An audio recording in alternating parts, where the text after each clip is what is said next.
तीन दामाद की सास पार्ट 1। कावेरी जी के पति का देहांत हुए काफी वक्त हो गया था। कावेरी जी की 3 बेटियां थी, ईशा, मोहिनी और सुहाना। तीनों ही काफी होशियार और नौकरी करने वाली थी। लेकिन उन तीनों से कावेरी जी इतना प्यार करती थी कि उनकी शादी की उम्र होने पर भी उन्हें पराये घर भेजने का उनका मन ही नहीं हुआ। अरे तुम तीनों मेरे कलेजे का टुकड़ा हो। जब भी तुम्हारी शादी के बारे में सोचती हूँ ना, बड़ा डर लगता है। सही कहती हो मम्मी, हम भी आपसे बहुत प्यार करते हैं। हाँ, मम्मी पापा के जाने के बाद अब बिल्कुल अकेली हो गई हैं। और मम्मी, अगर हम तीनों शादी करके चले गए तो आपका ख्याल कौन रखेगा? लेकिन अपनी खुशी की वजह से मैं तुम तीनों को बिना शादी के भी तो नहीं देख सकती ना बेटा। समाज के हिसाब से देखे तो यह भी गलत होगा और मैं ऐसा कुछ नहीं चाहती। लेकिन तुम तीनों से दूर होने के बारे में सोचती हूँ तो अजीब सा लगता है। लेकिन मम्मी, हम आपको इस तरह अकेला छोड़कर नहीं जा सकते।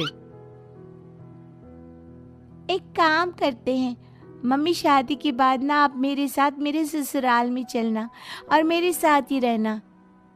अच्छा, और तेरी सास मुझे रहने देगी तेरे ससुराल में? अरे बेटा, वहाँ ऐसा नहीं होता। बेटी की माँ कभी अपनी बेटी के ससुराल जाकर नहीं रह सकती। एक काम करते हैं माँ, आप ईशा और सुहानी की शादी कर दीजिए और मैं हमेशा आपका बेटा बनकर आपके साथ ही रहूंगी। मुझे नहीं करनी शादी। अरे मेरी बेटियां मुझसे कितना प्यार करती है, मेरी वजह से अपनी पूरी जिंदगी दांव पर लगाने को तैयार है। लेकिन मैंने ना इससे भी एक अच्छा उपाय सोचा है। क्या मम्मी? अगर आपके पास कोई सोल्यूशन है तो फिर क्यों परेशान हो आप? बताइए, क्या करना चाहती हैं आप?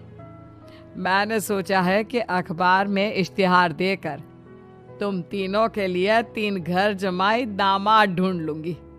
वैसे भी नौकरी तो तुम तीनों अच्छे से कर लेती हो, कमा भी अच्छा खासा लेती हो। कोई भी लड़का तैयार हो जाएगा तुमसे शादी करने के लिए। अरे मम्मी, ये हुई ना बात। इससे हमें आपसे दूर भी नहीं जाना पड़ेगा और आपको अकेला भी नहीं रहना पड़ेगा। हाँ मम्मी, ये बहुत अच्छा तरीका है। मैं तो कहती हूँ आज ही अखबार में ऐड निकलवा देते हैं। बिल्कुल, आज ऑफिस जाते वक्त मैं ये काम कर दूंगी। और कुछ ही दिनों के बाद कावेरी जी को 3 घर जमाई दामाद विवेक, सुमित और अविनाश मिल जाते हैं और वो उन तीनों लड़कों से अपनी तीनों बेटियों की शादी करवा देती है। शादी के कुछ दिन के बाद, अरे अब शादी हो गई, छुट्टियां खत्म, तुम तीनों जाकर नौकरी करो, कुछ काम करो। अरे मम्मी जी, कमाल करती हैं आप। अब घर जमाए इसलिए थोड़ी ना बनाए कि हम बाहर जाकर नौकरी करें। मम्मी जी, मेरा तो घर जमाए बनने का मकसद ही यही था कि कमाने वाली बीवी मिल जाए। बाहर जाकर काम करने से तो मेरा दिल घबराता है। घर का कोई काम है तो बता दीजिए मुझे। अगर ऐसी बात है तो शाम का खाना बनाओ। मेरी बेटियां नौकरी से थकी हारी आती है, अब नौकरी नहीं कर सकते तो कोई बात नहीं, घर का काम करो तुम लोग। मैं तो घर का काम करने में बहुत खुश हूँ। बस ये बाहर धूप में निकलना, रास्ते में जाना, नौकरी करना, ये सब मुझसे नहीं होता। बिल्कुल ठीक कह रहा है सुमित।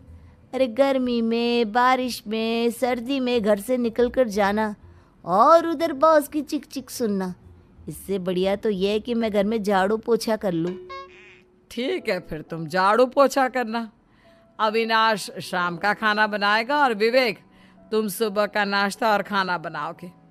मेरे तीनों दामाद घर संभालेंगे और बेटियां नौकरी करेंगी। अगले दिन सुबह के वक्त, मम्मी मुझे ऑफिस के लिए देर हो रही है, नाश्ता चाहिए। अरे उस विवेक से कहा तो था कि सुबह का नाश्ता उसे उठकर बनाना है। अभी जाकर देखती हूँ क्या कर रहा है विवेक। अभी तक सोया हुआ है क्या? सुबह के 10 बज गए हैं। सोने दीजिए ना मम्मी जी, क्या हमेशा हिटलर की तरह हाथ में डंडा लेकर खड़ी रहती हैं। मैंने कहा सीधे उठकर खड़े हो जाओ और जाकर नाश्ता बनाओ। लेकिन मम्मी जी, बिस्तर में से निकलते ही कोई नाश्ता कैसे बनाएगा? 2 मिनट, वॉशरूम जाकर आता हूँ।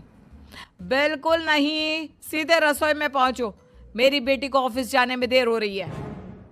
कुछ देर के बाद, हे भगवान, दोपहर के 12 बजे हैं लेकिन घर इतना गंदा पड़ा है। सुमित से कहा था मैंने समय पर झाड़ू पोछा कर देना। सुमित, कहाँ हो तुम? क्या हुआ मम्मी जी? सुबह की चाय तो पीने दीजिए। आप भी याद करती हैं, चिल्लाती ही रहती है। ये सुबह की चाय है या दोपहर की चाय? अगर तुम 12 बजे उठकर सुबह की चाय पियोगे तो क्या शाम का खाना रात के 3 बजे खाओगे? मम्मी जी चिल्लाइए मत, बताइए बात क्या है? अरे 12 बज चुके हैं, अभी तक झाड़ू पोछा नहीं हुआ। घर में देखो कितनी गंदगी है। अच्छा, तो आप इसलिए परेशान हैं। वो क्या है ना मम्मी जी, आज मेरे हाथ में दर्द हो रहा है। रात को उल्टी करवट से सो गया था, हाथ हिलाया भी नहीं जा रहा। कौन से हाथ में दर्द है दामाद जी?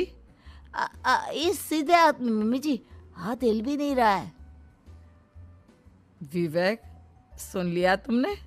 सुमित के हाथ में इतना दर्द है कि बेचारे का हाथ भी नहीं हिल रहा। आज तो ये खाना भी नहीं खा पाएगा, तो एक जन का खाना कम ही बनाना। ठीक है मम्मी जी। अरे नहीं मम्मी जी, मेरे कहने का मतलब वो नहीं था। मेरा मतलब है खाना तो खाऊंगा ना। अरे लेकिन कैसे? हाथ तो हिल भी नहीं रहा है। अरे मम्मी जी, आपको ना किसी जेल में जेलर होना चाहिए था। बेकार में हमारी सास बनकर जिंदगी खराब कर रही हैं। अरे लगाता हूँ पोछा। एक बेचारा घर जमाए और कर भी क्या सकता है। शाम को जब ईशा, सुहाना और मोहिनी ऑफिस से लौट कर आती हैं, मम्मी, शाम के खाने में क्या बना है? अब ये तो तेरे पति को ही मालूम होगा ना बेटा, उसने ही खाने की जिम्मेदारी ली थी। लगता है मम्मी आपने ये घर जमाए वाला तरीका अपनाकर मुसीबत मोल ले ली है। आपके तीनों घर जमाए कितने आलसी हैं। मेरे वाले को देखो, दोपहर के 12 बजे सुबह की चाय पीता है और काम क्या करना चाहता था? घर का झाड़ू पोछा। मम्मी बता रही थी कि आज उसने घर का झाड़ू पोछा शाम की 5 बजे किया था। अब क्या बताऊं बेटा, सुबह से हाथ दर्द का बहाना करके बैठ गया था। कहता है हाथ में बहुत दर्द हो रहा है, हिला भी नहीं जा रहा। सब बहाने मम्मी। ये तीनों घर जमाए मिलकर ना बस बैठकर खाना खाना चाहते हैं, काम धाम तो बिल्कुल नहीं करना चाहते। अरे लेकिन ऐसे काम नहीं चलेगा ना, मुझे इन तीनों को सबक सिखाना ही पड़ेगा। अरे तो मम्मी, आप हिटलर से कम है क्या? आपने जब हम तीनों को सबक सिखा कर इतना लायक बना दिया, तो इन तीनों नालायक दामाद को भी आप कुछ न कुछ तो बना ही देंगी।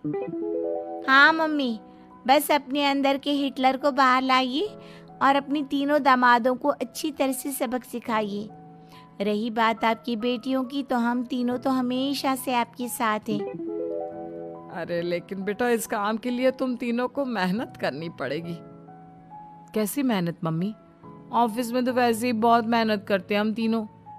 अरे प्रेग्नेंट हो जाओ, प्रेगनेंसी का बहाना बनाकर कह दो कि तुम तीनों ने नौकरी छोड़ दी है 2 साल के लिए, और जब घर में खाने के पैसे नहीं होंगे तो अपने आप काम पर जाएंगे ये तीनों।